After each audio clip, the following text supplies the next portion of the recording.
নমস্কার, 7 hour news নেটওয়ার্কে আপনাদের সকলকে স্বাগত। আর নির্বাচনী বুলেটিন নিয়ে আপনাদের সঙ্গে আমি চন্দন। আমরা গত দুদিন ধরে আলোচনা করেছি, যেখানে 1% কম ভোটে প্রার্থীরা জয়ী হয়েছে, বা 1 থেকে 4% ভোট বা 5% ভোটে যে সমস্ত প্রার্থীরা জয়ী হয়েছে সেই আসনগুলোকে নিয়ে। আজকে আমরা আলোচনা করব কোচবিহার, রায়গঞ্জ, কৃষ্ণনগর, দমদম এবং হুগলি আসন নিয়ে, যেখানে দেখা যাচ্ছে যে 5% বা তার সামান্য কম বেশি ভোটে প্রার্থীরা জয়ী হয়েছিলেন। সুতরাং 5% ভোটটা কিন্তু মোটেই লোকসভা নির্বাচনের ক্ষেত্রে আমাদের মনে হয়নি নিরাপদ। তবু তার আগে আপনাদের কাছে একটা খবর দিই যে সম্ভবত বড়নগর নির্বাচন, উপনির্বাচন, বড়নগর বিধানসভা কেন্দ্রের উপনির্বাচন হতে চলেছে একই দিনে, অর্থাৎ শেষ পর্বের যে ভোট সেই দিনে। সেখানে আমরা ইতিমধ্যেই একটা এপিসোড করেছিলাম, সেখানে বলেছিলাম যে বড়নগরে কিন্তু দাবি উঠে আসছে যে ভূমিপুত্রকে প্রার্থী করতে হবে। সে দাবি যেমন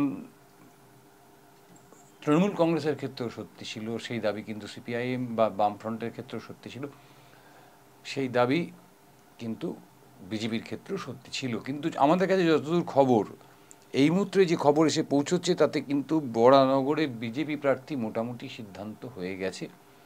বিজেপির হয়ে এ আসনে লড়াই করতে পারেন উত্তর কলকাতার লড়াকু বিজেপি নেতা, তৃণমূল কংগ্রেসের একদা নেতা ছিলেন, কলকাতা কর্পোরেশনের একজন কাউন্সিলর, যার নাম হচ্ছে সজল ঘোষ। বরানগরে বিজেপি প্রার্থী হতে পারেন সজল ঘোষ। তৃণমূল কংগ্রেসের প্রার্থী হিসেবে অনেকগুলো নাম উঠে আসছে, আমি বারবার করে আপনাদের বলছি। শান্তনু সেনের নাম উঠে আসছে স্থানীয় স্তরে দিলীপ নারায়ণ বসু, অঞ্জন পাল এবং রামকৃষ্ণ পাল। সেই জায়গায় লড়াইয়ে এগিয়ে অবশ্যই শান্তনু সেন, ডক্টর শান্তনু সেন এবং অঞ্জন পাল, অর্থাৎ বরানগরে কিন্তু এবার একটা ধুন্ধুমার লড়াই। কারণটা হলো এটাই যে বরানগর নিয়ে যখন আলোচনাটা শুরু করলাম তখন দু লাইন বরানগর নিয়ে বলে নিই যে তাপস রায় বরানগরের বিধায়ক 2011 সাল, আমি যেটা বারবার করে বলছি যে প্রথম অবাম বিধায়ক। 71-72 নির্বাচনে অবশ্যই জাতীয় কংগ্রেস প্রার্থী এখান থেকে জয়ী হয়েছিলেন, কিন্তু তার পরবর্তী সময় প্রথম অবাম বিধায়ক তাপস রায় 11 সাল থেকে গত নির্বাচন 2021 পর্যন্ত তৃণমূল কংগ্রেসের প্রতীকে এই আসন থেকে জয়ী হয়েছেন এবং বরানগরের যে রাজনীতি, সেই রাজনীতিকে সাংঘাতিকভাবে তিনি কন্ট্রোল করেছেন, নিয়ন্ত্রণ করেছেন এই কবছর। সেই জায়গায় দাঁড়িয়ে বরানগরে কিন্তু তাপস রায়ের অনুগামীদের সংখ্যা কম নয়, এটা কিন্তু ভুলে গেলে চলবে না। এবং যারা তৃণমূল কংগ্রেস ছেড়ে কেউ বিজেপিতে যোগ দেননি, অর্থাৎ তৃণমূল কংগ্রেসের ভেতরে কিন্তু একটা চোরা স্রোত কাজ করতে পারে বিধানসভা নির্বাচনে। তাপস রায়ের অনুগামীরা কি করবে, ভোট তাদের কাস্টিংটা, মানে যেটা ভোট দেওয়ার সময় তারা তাপস রায়ের বর্তমান দল অর্থাৎ বিজেপি প্রকাশ্যে তৃণমূল করলেও তারা ভোট দেওয়ার সময় যদি এদিক ওদিক করে ফেলেন, তাহলে কিন্তু বরানগর অবশ্যই অ্যাডভান্টেজ বিজেপি, একথাটা বলে রাখা দরকার আছে। এই কারণে যে তাপস রায়ের মতন দাপুটে নেতা, তিনি দল ছেড়ে গেছেন, তার বিস্তর অনুগামী ছিল বরানগরে, তারা কেউ দল ছেড়ে যাননি। কিন্তু তাপস রায় দল ছেড়ে যাওয়ার পরে তাদের যে হাহুতাশ আমরা দেখেছিলাম, তার একটা এফেক্ট কিন্তু বরানগরের উপনির্বাচনে, বরানগরের বিধানসভার উপনির্বাচনে পড়তে চলেছে, এ কথাটা কিন্তু ভুলে গেলে চলবে না। আমরা মূল প্রসঙ্গে চলে আসি যে আমরা যে প্রথম আসনটি আমরা আজকে আলোচনা করব সেটি হচ্ছে হুগলি। এই হুগলির আসনটি এবছর কিন্তু একটা মানে দুর্দান্ত লড়াই আমরা দেখতে পাবো বলে আমাদের মনে হচ্ছে, কারণ এবছরে প্রার্থী হয়েছেন একদিকে যেমন লকেট চ্যাটার্জি বিজেপির প্রার্থী, সিটিং এমপি, রচনা ব্যানার্জি দিদি নাম্বার 1, যিনি এখনও নিজেকে দিদি নাম্বার 1 হিসেবেই ভাবতে পছন্দ করেন, বলতে পছন্দ করেন। রাজনীতির ঊর্ধ্বে উঠে তিনি ভোট লড়তে চলেছেন, মানে ভোট লড়ছেন এখন পর্যন্ত তৃণমূল কংগ্রেসের প্রার্থী হলেও। তার সঙ্গে সিপিআইএম ইতিমধ্যে এই আসনের প্রার্থী ঘোষণা করে দিয়েছেন, তার নাম হচ্ছে মনুদীপ ঘোষ। আর কোনো প্রার্থীর নাম এখনও আমরা পাইনি। সুতরাং ত্রিমুখী প্রতিদ্বন্দ্বিতা লকেট চ্যাটার্জি অভিনেত্রী ছিলেন, এখন পুরোপুরি রাজনৈতিক নেত্রী, তার সঙ্গে একেবারে অরাজনৈতিক মুখ দিদি নাম্বার ওয়ান রচনা ব্যানার্জি, তার সঙ্গে সিপিআইএমের মনোদীপ ঘোষ। আমরা যদি 2019 সাল সর্বশেষ যে নির্বাচন হয়েছিল তার একটু ফলাফলটা একটু দেখে নিই, তাতে দেখতে পাবো যে বিজেপি প্রার্থী হিসেবে প্রায় 30% ভোট, মানে 29.66% ভোট বাড়িয়ে এই আসনটি জয়লাভ করেছিলেন লকেট চ্যাটার্জি বিজেপি প্রার্থী হিসেবে। পরাস্ত হয়েছিলেন তৃণমূল কংগ্রেসের সিটিং এমপি ডক্টর রত্না দে নাগ। তিনি খুইয়েছিলেন 4.51% ভোট। সিপিআইএমের হয়ে এই আসনে লড়াই করেছিলেন প্রদীপ সাহা।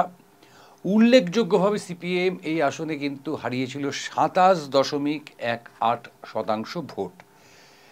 গত 2019 সালের নির্বাচনে আপনারা জানেন যে কোনো রকম আসন সমঝোতা হয়নি। সেই ক্ষেত্রে এখানে জাতীয় কংগ্রেসের প্রার্থী ছিলেন প্রতুল চন্দ্র সাহা, তিনি পেয়েছিলেন 1.74% ভোট।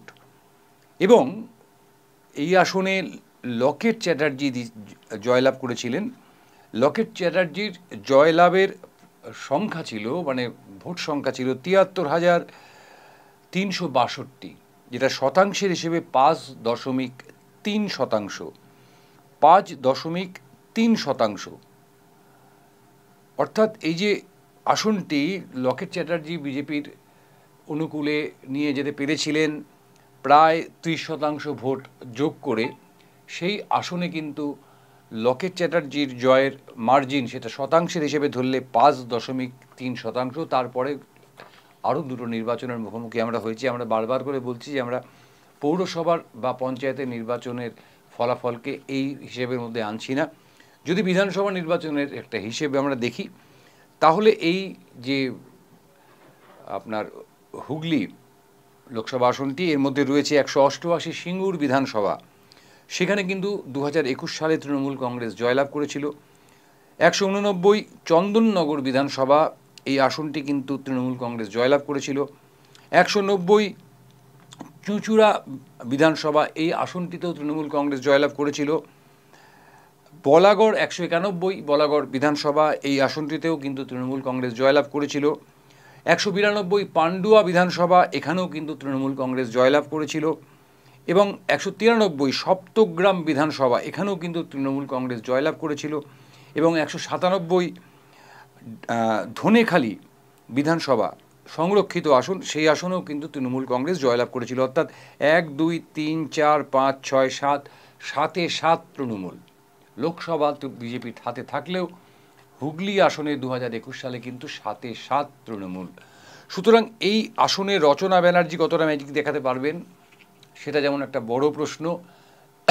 পাশাপাশি বিধানসভার ভোটের নিরিখে এই আসনে কিন্তু পিছিয়ে পড়েছেন লকেট চ্যাটার্জি। এবং সিপিআইএম যে তাদের ইনসাফ যাত্রা, ইনসাফ ব্রিগেড, বা এই গত কিছুদিনের মধ্যে যে তাদের যে একটা নতুনভাবে তাদের মানে মধ্যে একটা জোয়ার আনার চেষ্টা করছেন তাদের কর্মকাণ্ডে, তাদের আন্দোলনে, সেই তার প্রভাব কতটা হুগলিতে পড়ে সেটা কিন্তু দেখতেই হবে। সুতরাং এখানে লকেট চ্যাটার্জি জিতে যাচ্ছেন, এটা কিন্তু একেবারে মানে বুক ঠুকে বলা যাচ্ছে না। আবার রচনা ব্যানার্জি জিতবেন এমনটাও বলা যাচ্ছে না, এই কারণে যে একজন রাজনৈতিক ব্যক্তিত্বের সঙ্গে একজন অরাজনৈতিক ব্যক্তিত্বের লড়াই হচ্ছে। এবং লড়াইটা হচ্ছে কিন্তু যে প্রেক্ষিতে, সেটা আমরা সব শেষে আলোচনা করব 7টি লোকসভা আলোচনা করবার পরে। এরপরে চলে আসি অত্যন্ত আকর্ষণীয় একটি বিধানসভা কেন্দ্র, সেটা হচ্ছে দমদম। দমদম সব মার্জনা করবেন লোকসভা কেন্দ্র, দমদম লোকসভা কেন্দ্র। দমদমে কিন্তু সৌগত রায় গতবার শুধু নয়, 14 সাল, তার আগে 2009 থেকে টানা জিতে আসছেন এই দমদম লোকসভা আসনে। এবং মাঝখানে শুধুমাত্র 2016 সালের নির্বাচনে, বিধানসভা নির্বাচনে, এই দমদম মানে 2011-র পরে 2016-তে দমদম লোকসভার মধ্যে 2টি আসন কিন্তু সিপিএম ছিনিয়ে নিয়েছিল তৃণমূল কংগ্রেসের কাছ থেকে। সেটি হচ্ছে, একটা হচ্ছে উত্তর দমদম বিধানসভা, আরেকটি হচ্ছে কামারহাটি বিধানসভা। কিন্তু 2021 সালের নির্বাচনে তৃণমূল কংগ্রেস কিন্তু ফের এই দুটি বিধানসভা সিপিএমের থেকে দখল করে নেয়। অর্থাৎ ফের চন্দ্রিমা ভট্টাচার্য উত্তর দমদমে জয়ী হন এবং মদন মিত্র কামারহাটিতে জয়ী হন। এই মুহূর্তে যদি আমি হিসেব দিই তাহলে 109 খড়দা বিধানসভা তৃণমূল কংগ্রেসের দখলে, 110 দমদম উত্তর বিধানসভা তৃণমূল কংগ্রেসের দখলে, 111 পানিহাটি বিধানসভা তৃণমূল কংগ্রেসের দখলে, 112 কামারহাটি বিধানসভা তৃণমূল কংগ্রেসের দখলে, 113 বরানগর বিধানসভা তৃণমূল কংগ্রেসের দখলে ছিল। এই মুহূর্তে আসনটি ফাঁকা, যেহেতু তৃণমূল কংগ্রেসের বিধায়ক তিনি দল ত্যাগ করে বিজেপিতে জয়েন করেছেন। 114 দমদম বিধানসভা, এটিও তৃণমূল কংগ্রেসের দখলে, এবং 117 রাজারহাট গোপালপুর বিধানসভা, এটিও কিন্তু তৃণমূল কংগ্রেসের দখলে। এবার যদি আমরা একটু ফলাফলের দিকে নজর দিই, দমদম নিয়ে আমরা আগেও আলোচনা করেছি যে 2019 সালে কিন্তু এখানে সৌগত রায় কিছু ভোট হারিয়েছিলেন, মানে মাইনাসে চলে গেছিলেন, অর্থাৎ 0.16% ভোট তিনি হারিয়েছিলেন। তাতেও কিন্তু তিনি তার নিকটতম প্রতিদ্বন্দ্বী বিজেপির শ্রমিক ভট্টাচার্যকে পরাস্ত করেছিলেন 53,002 ভোটে। এখানে সিপিআইএম প্রার্থী ছিলেন নেপালদেব ভট্টাচার্য, উল্লেখযোগ্যভাবে তার ভোট কমেছিল 15.8%। এবং সৌগত রায়ের যে জয়ের মার্জিন সেটা শতাংশের হিসেবে দাঁড়িয়ে গেছে 4.40%, অর্থাৎ 5%-এর অনেকটাই কম। সুতরাং 5%-এর কম ভোটে জয় লাভ করাটা সেটার অঙ্কের হিসেবে খুব একটা সুবিধাজনক নয়। যদিও আমি আপনাদের জানিয়ে রাখতে পারি যে বিধানসভার নিরিখে 2021 বিধানসভার নিরিখে কিন্তু এখানে তৃণমূল কংগ্রেস 83,000 ভোটে এগিয়ে আছে তার নিকটতম প্রতিদ্বন্দ্বীদের থেকে। তা সত্ত্বেও বলতে পারি দমদম আসনটিতে এবার কিন্তু লড়াই মজবুত এই কারণে যে ইতিমধ্যেই আমরা এখানে সিপিআইএম প্রার্থীর নামটা পেয়ে গেছি। সিপিআইএম প্রার্থীর নাম আমরা পেয়েছি সুজন চক্রবর্তী। ডক্টর সুজন চক্রবর্তী সিপিআইএমের কেন্দ্রীয় কমিটির নেতার, রাজ্যের একজন শীর্ষ নেতা, এবং বিজেপি সম্ভবত এখানে দাঁড় করাচ্ছেন শিলভদ্র দত্তকে। এবার শিলভদ্র দত্ত যদি দমদমের ক্যান্ডিডেট হন, এখানে একটা উল্লেখযোগ্য বিষয় যে শিলভদ্র দত্ত কিন্তু এক্স তৃণমূল কংগ্রেস, অর্থাৎ তৃণমূল কংগ্রেস থেকে বিজেপিতে যাওয়া একজন মানুষ, একজন রাজনীতিবিদ, যিনি গত 2021 বিধানসভা নির্বাচনে, প্রথম নির্বাচনে খড়দায় দাঁড়িয়ে কার্যত পর্যুদস্ত হয়েছিলেন তৃণমূল কংগ্রেস প্রার্থীর কাছে, কাজল সিনহার কাছে পর্যুদস্ত হয়ে দ্বিতীয় দফায় কাজল সিনহার মৃত্যু হয় ভোটের ফল প্রকাশের আগেই। দ্বিতীয় দফার নির্বাচনে তিনি কিন্তু আর খড়দা থেকে প্রতিদ্বন্দ্বিতা করেননি, সেই জায়গায় প্রার্থী বদল হয় এবং খড়দায় কিন্তু বিজেপির একেবারে যাকে বলা হয় ভোট ব্যাংকে ধস নেমে গেছিল। সুতরাং সেই শিলভদ্র দত্ত বিজেপির প্রার্থী যদি শিলভদ্র দত্ত প্রার্থী হন, কারণ এখনও এটা প্রশ্নের মুখে দাঁড়িয়ে আছে, যদিও আমি এই মুহূর্তে গুগল ঘেটে যে তথ্য পেলাম তাতে শিলভদ্র দত্তের নামটি উজ্জ্বল করছে সেখানে। তো শিলভদ্র দত্ত যদি প্রার্থী হন তাহলে কিন্তু একটা সুবিধে পেয়ে যাবে বামফ্রন্ট। যে এই যে বামফ্রন্ট গত 2019 নির্বাচনে যে 15.8 প্রায় 16% ভোট তাদের কমে গেছিল, তার একটা কিন্তু তারা আশা করছেন, বামপন্থীরা আশা করছেন, জোটের প্রার্থীরা আশা করছেন যে এখানে কিন্তু সিপিএম তুলনামূলকভাবে ভালো রেজাল্ট করতে পারে গত 2019 নির্বাচনের থেকে। যদিও 19-এ এখানে কোনো রকম আসন সমঝোতা হয়েছিল না, এখানে কিন্তু কংগ্রেস প্রার্থীও ছিলেন সৌরভ সাহা এবং তিনি পেয়েছিলেন 29,097টি ভোট। সুতরাং এই আসনটিতেও যে সৌগত রায়, আমি বারবার করে বলছি যে বিধানসভার নিরিখে 83,000 ভোটে এগিয়ে থাকলেও একেবারে নিশ্চিত আসন এটা কিন্তু বলা যাবে না, কারণ প্রার্থীর হিসেব করতে হবে, ভোটের শতাংশের হিসেব করতে হবে, এবং আর যা কারণ হতে পারে সেই কারণগুলো আমরা বারবার করে বলছি যে আমরা কিন্তু সবশেষে আলোচনা করব। শুধু এটুকু বলতে পারি যে 4.4% ভোট কিন্তু মোটেই নিরাপদ নয় কোনো প্রার্থীর জয়ের ব্যবধানের ক্ষেত্রে। এবার চলে আসবো কোচবিহার। সেখানে কিন্তু একটা আমি যদি আপনার ভোটের পার্থক্যটা দেখেন, মেজরিটি দেখেন, তাহলে কিন্তু সাংঘাতিক বলে মনে হতে পারে। অর্থাৎ নিশীথ প্রামাণিক এখানে 2019 সালে 54,000 231 ভোটে জয়লাভ করেছিলেন। কিন্তু হিসেব বলছে তিনি জয়ী হয়েছিলেন, নিশীথ প্রামাণিক জয়ী হয়েছিলেন মাত্র 3.55% ভোটে।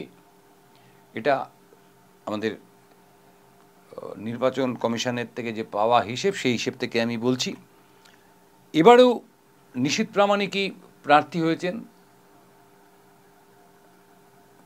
তৃণমূল কংগ্রেসের প্রার্থী ছিলেন পরেশচন্দ্র অধিকারী, সেখানে তৃণমূল কংগ্রেস প্রার্থী বদল করেছেন। এবার হয়েছেন জগদীশ চন্দ্র বর্মা বাসুনিয়া, প্রার্থী হয়েছেন। এখানে ফরওয়ার্ড ব্লক প্রার্থী ছিলেন গোবিন্দচন্দ্র রায়, সেখানেও ফরওয়ার্ড ব্লক প্রার্থী বদল করে নীতিশ চন্দ্র রায়কে প্রার্থী করেছিলেন। এবং জাতীয় কংগ্রেসের প্রার্থী গতবারও ওখানে ছিলেন প্রিয়া রায়চৌধুরী। এবার কিন্তু জাতীয় কংগ্রেস সেই প্রিয়া রায়চৌধুরীকেই প্রার্থী দিয়েছেন, অর্থাৎ এখানে কিন্তু কোনো আসন সমঝোতা সিপিএম বা বামফ্রন্টের সঙ্গে কংগ্রেসের হয়নি। সুতরাং এই আসনটি বামেদের পক্ষে বা জাতীয় কংগ্রেসের পক্ষে খুব একটা সুযোগ সুবিধের হবে না বলেই মনে হয়, যদিও ইতিহাস বলে যে এই আসনটি কিন্তু একসময় অল ইন্ডিয়া ফরওয়ার্ড ব্লক বা ফরওয়ার্ড ব্লকের কিন্তু একটা একচ্ছত্র আধিপত্য দীর্ঘদিন ধরে ছিল। কিন্তু যেহেতু এখানে এবারও মুখোমুখি লড়াইয়ে ফরওয়ার্ড ব্লক এবং জাতীয় কংগ্রেস, সুতরাং অ্যাডভান্টেজ চলে যাবে বিজেপি বা তৃণমূল কংগ্রেসের দিকে। সেই ক্ষেত্রে নিশীথ প্রামাণিক মাত্র 3.55% ভোটে এগিয়ে থাকলেও, আমি যদি বিধানসভার ভোটের আলোচনা করি তাহলে কিন্তু নিশীথ প্রামাণিক তুলনামূলকভাবে এগিয়ে। অর্থাৎ এই আসনটিতে রয়েছে 2 নম্বর মাথাভাঙা সংরক্ষিত আসন, সেখানে কিন্তু বিজেপি প্রার্থী জয়ী হয়েছিল বিধানসভার 2021-এ। কুচবিহার উত্তর, এটাও সংরক্ষিত আসন, এই আসনটিতে সুকুমার রায় জয়ী হয়েছিলেন বিজেপি প্রার্থী হিসেবে। কোচবিহার দক্ষিণ, এখানে নিখিল রঞ্জন দে বিজেপি প্রার্থী হিসেবে জয়লাভ করেছিলেন। এবার হচ্ছে শীতলকুচি, এখানেও বিজেপি প্রার্থী জয়ী হয়েছিলেন। সিতাই, এটাও সংরক্ষিত আসন, এই আসনটি কিন্তু তৃণমূল কংগ্রেস দখল করে নিয়েছিল। দিনহাটা, এখানে উদয়ন গুহ তৃণমূল কংগ্রেসের প্রার্থী হিসেবে জয়লাভ করেছিলেন। এবং নাটাবাড়ি, এখানেও কিন্তু মিহির গোস্বামী বিজেপির হয়ে জয়লাভ করেছিলেন। অর্থাৎ এখানে 8টি আসন রয়েছে বিধানসভার। এখানে তো জনসংখ্যার ভিত্তিতে আসন ভাগ হয়। 8টি আসনের মধ্যে আপনার 1, 2, 3, 4, 5টি রয়েছে, মাফ করবেন, এখানেও 7টি আসন রয়েছে। সেক্ষেত্রে দেখা যাচ্ছে যে বিজেপি রয়েছে 5টি আসনে, বিজেপির জয়ী হয়ে রয়েছেন, এবং তৃণমূল কংগ্রেস 2টি আসনে জয়লাভ করেছিল। সুতরাং কোচবিহারে অ্যাডভান্টেজ অবশ্যই বিজেপি পাবে, তবে যে শতাংশের হিসেবে আমাদের কাছে রয়েছে 3.55% ভোট, এই ভোট যদি বিজেপি আরও না বাড়াতে পারে, এই শতাংশের হার যদি না বাড়াতে পারে, তাহলে কিন্তু এবার যেহেতু তৃণমূল কংগ্রেসও প্রার্থী বদল করেছে তারা, এবং সবশেষে আমরা যেটা আলোচনা করব যে প্রেক্ষিত অনেক বদলে গেছে সেই প্রেক্ষিতে, এবং এখানে অল ইন্ডিয়া ফরওয়ার্ড ব্লকের ভোট কমে গেছিল প্রায় 30%। সেই 30%-এর ভোটের যদি খানিকটাও ফরওয়ার্ড ব্লক ফিরে পায়, কারণ মনে রাখতে হবে যে ডিওয়াইএফআইয়ের যে ইনসাফ যাত্রা সেটা কিন্তু এই কোচবিহার থেকেই শুরু হয়েছিল। সুতরাং এই আসনটিকেও গতবারের বিজয়ী প্রার্থীর ক্ষেত্রে একেবারে চূড়ান্ত সেফ একটা আসন এটা কিন্তু বলা যাবে না। এবার চলে আসবো আমরা রায়গঞ্জ আসনে আমরা দেখতে পাচ্ছি যে গতবার বিজেপি প্রার্থী হিসেবে দেবশ্রী চৌধুরী আসনটি জয়লাভ করেছিলেন। তিনি পেয়েছিলেন 5,11,652টি ভোট, শতাংশের হিসেবে 40.8%। এবং তৃণমূল কংগ্রেসের প্রার্থী হিসেবে কানাইয়ালাল আগরওয়াল পেয়েছিলেন 4,51,078টি ভোট, শতাংশের হিসেবে 35.32%। সিপিআইএম প্রার্থী ছিলেন মোহাম্মদ সেলিম রায়গঞ্জ আসনে 2019 সালে। মোহাম্মদ সেলিম এই আসনে পেয়েছিলেন 1,83,039টি ভোট, শতাংশের হিসেবে 14.25। উল্লেখযোগ্যভাবে তার ভোট কমে গেছিল 14.75%। এবছর কিন্তু লড়াইটা একেবারে মুখোমুখি, অর্থাৎ যদি বলেন যে কেন এই রায়গঞ্জ আসনটিতে জাতীয় কংগ্রেসও প্রার্থী দিয়েছে, বামফ্রন্টের সঙ্গে জাতীয় কংগ্রেসের একটা আসন সমঝোতার কথা ছিল, কিন্তু আমরা দেখতে পাচ্ছি রায়গঞ্জ আসনে এখনও পর্যন্ত কংগ্রেস তার প্রার্থী ঘোষণা করে দিয়েছে এবং আইএসএফও প্রার্থী ঘোষণা করে দিয়েছে। সেই ক্ষেত্রে দাঁড়িয়ে আপনার রায়গঞ্জে সদ্য প্রার্থী ঘোষণা হয়েছে, সেই ক্ষেত্রে দাঁড়িয়ে কি দাঁড়াবে এটা কিন্তু বলাটা খুব মুশকিল। এবার কৃষ্ণ কল্যাণী প্রার্থী বদল হয়েছে, তৃণমূল কংগ্রেসের কৃষ্ণ কল্যাণী লড়ছেন তৃণমূল কংগ্রেসের হয়ে, বিজেপির হয়ে লড়ছেন দেবশ্রী চৌধুরী। আলী ইমরান রাজা ভিক্টর, ইনি একজন প্রাক্তন বামপন্থী নেতা ছিলেন, তিনি লড়ছেন জাতীয় কংগ্রেসের হয়ে, এবং আইএসএফের হয়ে লড়ছেন মোহাম্মদ মামুন রেজা। সুতরাং এইখানে দাঁড়িয়ে আমাদের যে আলোচনা, সেই আলোচনায় কিন্তু দেখা যাচ্ছে যে একটা নতুন দলের আবির্ভাব হলো এখানে, আইএসএফ। সেই তারা কি করে বা না করে সেটার একটা প্রশ্ন, কিন্তু যে 4.74% ভোট পেয়ে এখানে বিজেপি প্রার্থী দেবশ্রী চৌধুরী জয়লাভ করেছিলেন, সেটা কিন্তু মোটেও নিরাপদ অঙ্ক নয়, অন্ততপক্ষে রাজনৈতিক বিশেষজ্ঞদের মতে। এবং যদি বিধানসভা আসন ভিত্তিক আমরা দেখি, তাহলে দেখব যে এখানে কিন্তু 7টি আসনের মধ্যে তৃণমূল কংগ্রেস দখল নিয়েছিল 4টি আসন এবং বিজেপি দখল নিয়েছিল 3টি আসন। ইসলামপুর দখল নিয়েছিল তৃণমূল কংগ্রেস, গোয়ালপোখর দখল নিয়েছিল তৃণমূল কংগ্রেস, চাকুলিয়া দখল নিয়েছিল তৃণমূল কংগ্রেস, করণদিঘি, এখানে একটা মজা হয়েছিল, আপনারা জানেন, করণদিঘি গৌতম পাল এখানে বিজেপি দখল নিয়েছিল, হেমতাবাদ সংরক্ষিত আসন, এটা বিজেপি দখল নিয়েছিল, কালিয়াগঞ্জ সংরক্ষিত আসন, এটা বিজেপি দখল নিয়েছিল, এবং রায়গঞ্জ তৃণমূল কংগ্রেস, সেখানে কিন্তু তৃণমূল কংগ্রেস প্রার্থী ছিলেন কৃষ্ণ কল্যাণী। মনে রাখতে হবে যে এবার কিন্তু এই কৃষ্ণ কল্যাণী এই রায়গঞ্জ লোকসভা কেন্দ্রেরও প্রার্থী হয়েছেন, তিনি কিন্তু ইতিমধ্যেই রায়গঞ্জ বিধানসভার প্রার্থী। সুতরাং এই আসনটিও যে বিজেপির পক্ষে খুব মানে সেফ একটা আসন, সেটা এই মুহূর্তে বলা যাচ্ছে না, ভবিষ্যৎ বলবে। মধ্যিখানে ঘটে গেছে অনেক ঘটনা। এবার যে আসনটিতে আসবো, কৃষ্ণনগর, সবার চোখ এই কৃষ্ণনগর আসনের দিকে, কারণ এই আসনে তৃণমূল কংগ্রেস প্রার্থী ঘোষণা হয়ে গেছে প্রায় 3 মাস আগে, যখন একটি দুর্নীতির প্রশ্নে, অর্থাৎ মানে যে দুর্নীতি বলতে আমরা লেনদেন, এই সমস্ত চাকরির দুর্নীতি ইত্যাদি নয়, সংসদের ভেতরে একটি দুর্নীতির প্রশ্নে এই আসনের সাংসদ পদ খারিজ হয়ে যায় তৃণমূল কংগ্রেসের মহুয়া মৈত্রের, এবং সেদিনই, যেদিন সাংসদ পদ খারিজ হয়, সেদিনই মমতা ব্যানার্জি মুখ্যমন্ত্রী আমাদের রাজ্যের এবং তৃণমূল কংগ্রেসের সভানেত্রী, তিনি ঘোষণা করে দেন যে এই কৃষ্ণনগর থেকে মহুয়া মৈত্রই লড়াই করবেন। এই কৃষ্ণনগর আসনটি এই কারণে অত্যন্ত আকর্ষণীয়, যেখানে মহুয়া মৈত্র তিনি জয় পেয়েছিলেন মাত্র 4.63% ভোটে। মহুয়া মৈত্র তৃণমূল কংগ্রেস প্রার্থী হিসেবে 2019 সালের নির্বাচনে পেয়েছিলেন 6,14,872টি ভোট, শতাংশের হিসেবে 45%। ওনার মানে অতিরিক্ত ভোট পেয়েছিলেন 10.14%। বিজেপি প্রার্থী কল্যাণ চৌবে, উনি এখন রাজনীতির থেকে কার্যত সরে গিয়ে এখন সর্বভারতীয় ফুটবল ফেডারেশনের সভাপতি নির্বাচিত হয়েছেন। যাই হোক, সেটা অন্য প্রশ্ন। কল্যাণ চৌবে পেয়েছিলেন 5,51,654, মানে 40.37% ভোট। ওনারও কিন্তু যোগ হয়েছিল 13 মানে প্রায় 14%, 13.99% ভোট। এবং সিপিএমের ডক্টর শান্তনু ঝা, উনি পেয়েছিলেন 1,20,222টি ভোট, শতাংশের হিসেবে 8.80, অর্থাৎ ওনার ভোট কমেছিল উল্লেখযোগ্যভাবে 20.63% ভোট। এখানেও জাতীয় কংগ্রেস প্রার্থী ছিলেন, তিনি পেয়েছিলেন 2.8% ভোট, এবং তারও কংগ্রেস প্রার্থীরও ভোট কমেছিল 3.19% ভোট। এবার আমরা দেখতে পাচ্ছি এখানে, আগেই বলেছি যে কৃষ্ণনগরে তৃণমূল কংগ্রেস প্রার্থী হিসেবে লড়বেন মহুয়া মৈত্র, তাই রয়েছে। সিপিআইএম তাদের প্রার্থী ঘোষণা করেছেন SM সাদি, এখানে এখনো পর্যন্ত জাতীয় কংগ্রেস বা ISF কোনো প্রার্থীর নাম ঘোষণা করেননি, সুতরাং লড়াইটা মুখোমুখি হতে পারে। এবং বিজেপি প্রার্থী হিসেবে যার নামটা উঠে আসছে, অত্যন্ত আকর্ষণীয় একটি নাম উঠে আসে, সেটা হচ্ছে কৃষ্ণনগর রাজ পরিবার থেকে একটি নাম উঠে আসে, সেটা হচ্ছে রানীমা অমৃতা রায়।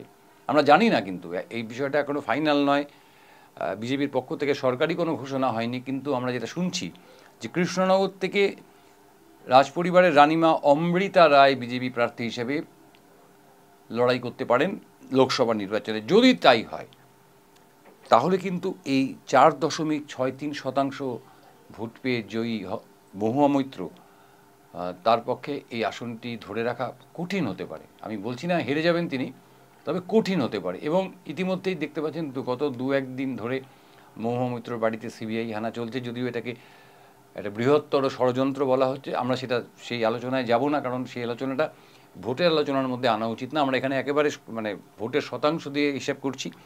যদি দেখা যায় কৃষ্ণনগর এই লোকসভার মধ্যে কটি বিধানসভা আছে এবং সেখানে কারা কারা জয়লাভ করেছিল, এখানে দেখা যাচ্ছে যে 7টি বিধানসভা রয়েছে তার মধ্যে একমাত্র কৃষ্ণনগর উত্তর আসনটি কিন্তু বিজেপি জয়লাভ করতে পেরেছিল। বাকি 6টি আসন কৃষ্ণনগর দক্ষিণ, চাপড়া, নাকাশিপাড়া, কালিয়াগঞ্জ, পলাশিপাড়া এবং 78 নম্বর আসনটি, অর্থাৎ 6টি আসন জয়লাভ করেছিল তৃণমূল কংগ্রেস এবং 1টি আসন জয়লাভ করেছিল বিজেপি। সুতরাং এখানে বিজেপির সম্ভাবনা যদি বিধানসভার নিরিখে বলেন কম, কিন্তু যে শতাংশের হার আমরা বারবার করে উল্লেখ করছি মহুয়া মৈত্রের, যে 4.63% ভোট, এটা কিন্তু মোটেও নিরাপদ নয়। তাহলে আমরা মোট আলোচনা করে নিলাম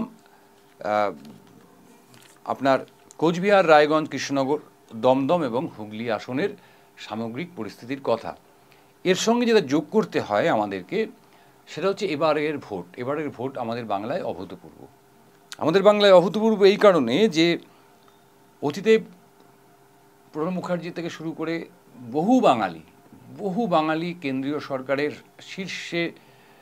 শীর্ষ পদ, বিভিন্ন মন্ত্রকের একেবারে শীর্ষে অবস্থান করেছেন, মন্ত্রিত্ব করেছেন। এমনকি মমতা বন্দ্যোপাধ্যায়, দীনেশ ত্রিবেদী পর্যন্ত, মুকুল রায় পর্যন্ত। কিন্তু মন্ত্রী থাকাকালীন তাদের বিরুদ্ধে কোনো অভিযোগ উঠে আসেনি, আমরা শুনিনি।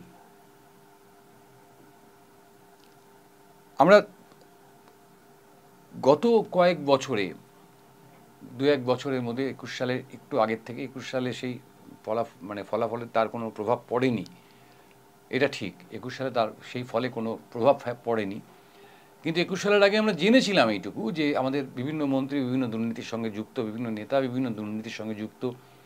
CBI তাদেরকে গ্রেপ্তারও করেছিল, কিন্তু আমাদের চোখের সামনে কাঁড়ি কাঁড়ি টাকা কখনো আমরা দেখিনি। আমরা কিন্তু 2024-এর ভোট দিতে যাওয়ার আগে আমাদের চোখের সামনে ভেসে উঠবে যে পার্থ চ্যাটার্জি, তৃণমূল কংগ্রেসের নেতা, তার হেফাজত থেকে কাঁড়ি কাঁড়ি টাকা উদ্ধার হচ্ছে। আমাদের চোখের সামনে ভেসে উঠবে আরও বহু নেতামন্ত্রী যাদের বাড়ি থেকে যাদের স্থাবর অস্থাবর সম্পত্তি ইতিমধ্যেই ED বাজেয়াপ্ত করেছে, তাদের নামগুলো, তাদের কার্যকলাপগুলো আমাদের চোখের সামনে ভেসে উঠবে। কিন্তু এই নেতিবাচক প্রভাবটা কিন্তু 2021 সালে আমাদের মধ্যে ছিল না। এই কারণে আমরা চোখের সামনে কোনো টাকা দেখিনি। আমরা শুনেছিলাম যে মদন মিত্র নাকি সারদা কেলেঙ্কারির সঙ্গে যুক্ত ইত্যাদি, তিনি জেল খেটেছিলেন। আমরা শুনেছিলাম তাপস পাল আপনার বেআইনি অর্থ লগ্নিকারী সংস্থার সঙ্গে কোনোভাবে যুক্ত ছিলেন, তিনিও জেল খেটেছিলেন। আমরা শুনেছিলাম সুদীপ বন্দ্যোপাধ্যায়, কিন্তু আমরা কখনো দেখিনি। কিন্তু এবার আমাদের চোখের সামনে সেই ঘটনাগুলো উঠে এসছে এবং আমরা সেগুলো দূরদর্শনের মাধ্যমে, টেলিভিশনের মাধ্যমে দেখেছি, খবরের কাগজে পড়েছি। তার একটা প্রভাব কিন্তু আমাদের মধ্যে পড়তে পারে। দেশের সংবিধান কিন্তু সাংঘাতিকভাবে আজকে একটা চ্যালেঞ্জের মুখে। কীভাবে চ্যালেঞ্জের মুখে? আপনারা জানেন যে বিভিন্ন যে আইন পাশ করা হচ্ছে লোকসভায়, সেগুলো আর দেশের সমস্ত বিরোধী রাজনৈতিক দলগুলো একত্রে দাঁড়িয়ে তার বিরোধিতা করছে। তার একটা প্রভাব আসতে পারে। তৃতীয় নম্বর প্রভাব হচ্ছে সেটা হচ্ছে এই যে এত ইস্যু থাকা সত্ত্বেও, জ্বলন্ত ইস্যু থাকা সত্ত্বেও, আমাদের রাজ্যের কথা যদি বলি তাহলে বাম এবং কংগ্রেস তাদের যে আন্দোলনের ঢেউ তোলা উচিত ছিল রাজ্য জুড়ে, ধরুন সর্বশেষ সন্দেশখালির ঘটনা, আমরা কিন্তু সেই ঢেউটা দেখতে পাচ্ছি না। অর্থাৎ তাদের সক্রিয়তা কিন্তু কিছু ইস্যুভিত্তিক ক্ষেত্রেই তাদের সক্রিয়তা আমরা খেয়াল করছি। যেমন ইনসাফ যাত্রা আমরা অভূতপূর্ব সাড়া দেখেছিলাম বামেদের পক্ষে। তারপর ইনসাফ ব্রিগেড হলো, আমরা ভাবলাম আরও বেশি করে তাদের পক্ষে মানুষ দাঁড়াচ্ছেন। কিন্তু তার পরবর্তী সময় সেই যে টেম্পোটা, আমরা যেটাকে বলি টেম্পো, সেই টেম্পোটা কিন্তু বামেরা আর কন্টিনিউ করতে পারছে না। আমার অন্ততপক্ষে খবরাখবর দেখে বুঝে যেটা মনে হচ্ছে, তারা ভাষণ দিচ্ছেন, তারা মিছিল করছেন, মিটিং করছেন, কিন্তু সাধারণ মানুষের সঙ্গে সরাসরি যোগাযোগ রক্ষা, যেটা ভোটের সময় ভীষণ কাজ দেয় বা সারা বছর যারা রাজনীতি করেন তাদের পক্ষে ভীষণ জরুরি, সেটা কিন্তু বামেদের কাছ থেকে আমরা খুব একটা দেখতে পাচ্ছি না, দেখতে পারিনি বা দেখতে এখনও পারছি না। জানি না কি হবে। বামেদের এই যে ল্যাকটা আমি আজকে উল্লেখ করলাম, যে সাধারণ মানুষের সঙ্গে বামেদের যে নিবিড় যোগাযোগ 1977 সালে, মানে যাকে বলে অলৌকিকভাবে বামেদের জয়লাভ করিয়েছিল। অলৌকিকভাবে এই কারণে বলছি যে আমার মনে আছে, রীতিমতো মনে আছে, যে বামেরা সেই সময় বিধানসভা যে জিতেছিল, বামেদের অধিকাংশ কেন্দ্রেই প্রার্থীর নাম ঘোষণা হয়েছিল, কিন্তু প্রার্থীর নাম বাড়ি বাড়ি পৌঁছে দেওয়া, দেয়াল লেখা, পোস্টারিং করা প্রায় কিছুই হয়নি। কিন্তু যখন রেজাল্ট বেরোলো দেখা গেল বামেদের জয় জয়কার।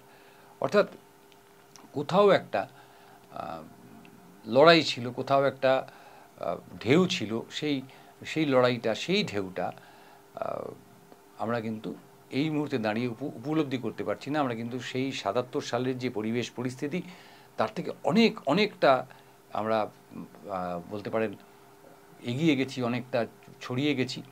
এখন ইন্টারনেটের যুগ, এখন মোবাইলের যুগ, এখন প্রচারের বিভিন্ন হাতিয়ার রয়েছে, প্রচারের বিভিন্ন মাধ্যম রয়েছে।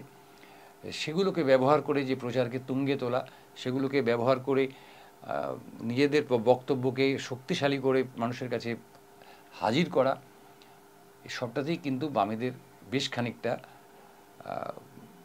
পেছনে ফেলে দিয়েছে তৃণমূল কংগ্রেস বা বিজেপি, সেটা কিন্তু বলার অপেক্ষা রাখে না। তবে আমরা যে 7টা আসন নিয়ে আলোচনা করলাম, কোচবিহার, রায়গঞ্জ, কৃষ্ণনগর, দমদম এবং হুগলি, এই আসনগুলোতে কিন্তু যারা জয়ী হয়েছিলেন তারা যে জয়ী হবেনি এমনটা বুক ঠুকে বলা যায় না। কারণ পরিস্থিতি বদলেছে, তার কারণ প্রার্থী বদলেছে, তার কারণ সময়টা বদলে গেছে। এখন সময় বদলের পরে সমস্ত প্রার্থী তালিকা ঘোষণার পরে আমরা নিশ্চয়ই আবার আলোচনায় বসবো। তখন আবার আলোচনা করা যাবে যে কি পরিস্থিতি দাঁড়াচ্ছে, প্রত্যেক দিন পরিস্থিতি বদলাচ্ছে।